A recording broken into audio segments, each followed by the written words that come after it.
Hello বউ বলো কি চাউল লাগবে আগে বলবা না? আমি এক্ষুনি দোকানে গিয়া ভালো দেখে 2 বস্তা চিকন চাউল পাঠাই দিতেছি। আর শোনো, ওই যে সজনে ডাটা দিয়ে আজকে ডাল রান্না করো, অনেক গরম পড়ছে। ওকে ওকে, ভালো থাকো।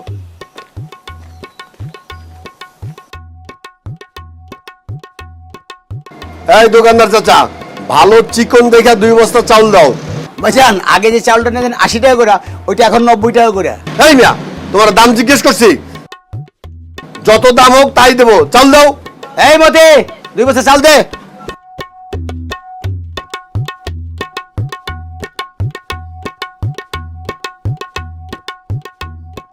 চাচা আমারে 2 কেজি মোটা চাল দেন। দিচ্ছি।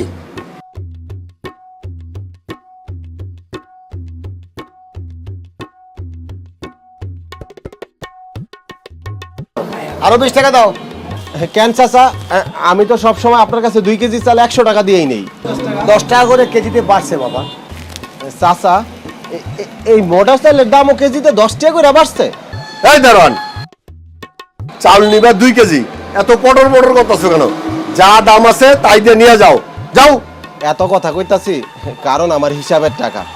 আমগো ঘরে ডেইলি 2 কেজি করে চাল লাগে। শোনেন স্যার, কিছু মানুষের কাছে চালের দাম কেজিতে 500 টাকা বাড়লো তাগো কিছু যায় আসে না। আমগো মতো মানুষের কাছে চালের দাম 2 টাকা বাড়লেও অনেক কিছু। তাহলে চাচা আমার 100 টাকার চাইলেই দেন, এখান থেকে 20 টাকার চাল রাইখা দেন।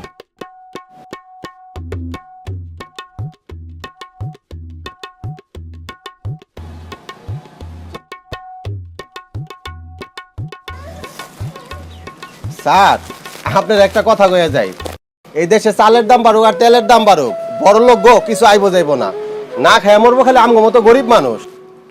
আমগো মতো গরিব মানুষের কাছে চাউলের দাম কেজিতে 1 টাকা 2 টাকা বাড়লেই আমগো ভয় লাগে।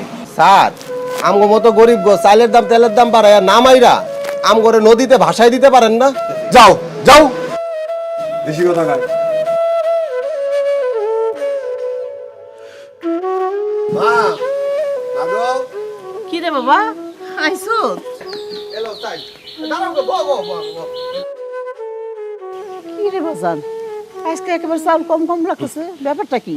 মা ও হইছেটা কি কি ওই যে আমি যে মহাজনের কাজ করি না, উনি আমার 2 বেলা দাওয়াত দিছে, দুপুরে রাত্রে ওনারে নিয়ে খাইতে হইব। এর লেগে ইচ্ছা করে আমি একটু চাইল কম আনছি, তোমরা ঠিকঠাক মতো খাইলিও। এই খারা দেখ রে বাজান, আমি তোর পেটে হই নাই, তুই আমার পেটে হইছো, হ্যাঁ কিন্তু আমি সবই বুঝি। জিনিসের দাম বাড়ছে, সবকিছু খরচের দামও বাড়ছে। দেখ বাজান, ঘরে তো অনেক কিছুই লাগে, তুই আমারে বুঝাইলে আমি বুঝি সব কিছু। তুই আমার লগে মিছা কথা কইস না। জিনিসপত্র দাম বাড়াতে তুই এই কটা চাউল আনছত না, মনে করছো আমি এই কটা খামো আর তুই না খাইয়া থাকবি?